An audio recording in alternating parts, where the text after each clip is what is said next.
Alright, now that you've finished your calendar and you know what cities you're interested in visiting, you will be designing a Timetoast timeline, mapping out what your activities will be each day of your trip. Now the requirements for your Timetoast are as followed, and you'll also find these requirements in a more comprehensive list on your Edmodo assignment post. What you will do in Timetoast is create 14 events. These 14 events actually represent the days that you're on your trip. Okay, since we will be taking a 14-day trip.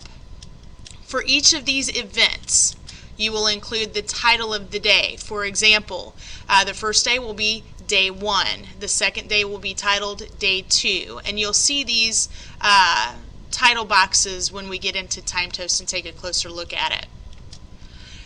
For each event, you will include an image that represents an activity that you are doing that day. So if you're visiting a museum, or if you're visiting a battlefield, or if you're going scuba diving, you want to get a picture that represents one of your activities for that day. You will need to identify the date for that day. And what you can do for this is we will choose a day of the year. It can be during the school year or even next summer.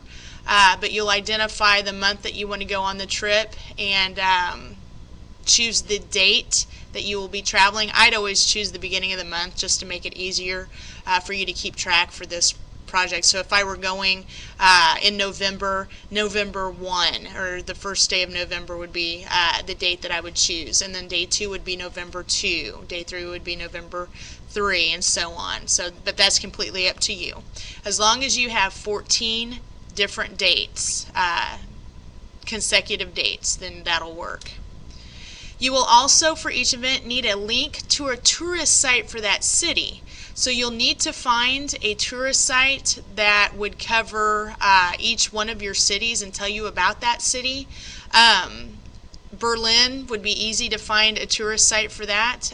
So I would link my day or my each day to that particular tourist site that covers that location on the calendar. And then you'll need a description of 2 different sites that you will visit per day. So each day of your trip, you will hopefully have 2 different activities. Let's say I'm going to go to a museum in the morning, and then in the afternoon I'm going to go on a boat ride down one of the rivers. You will need to include the name of that site or activity, and then how much that activity costs. Now you are allowed 5 free of charge activities, but that's maximum. Everything else needs to have some type of cost to it.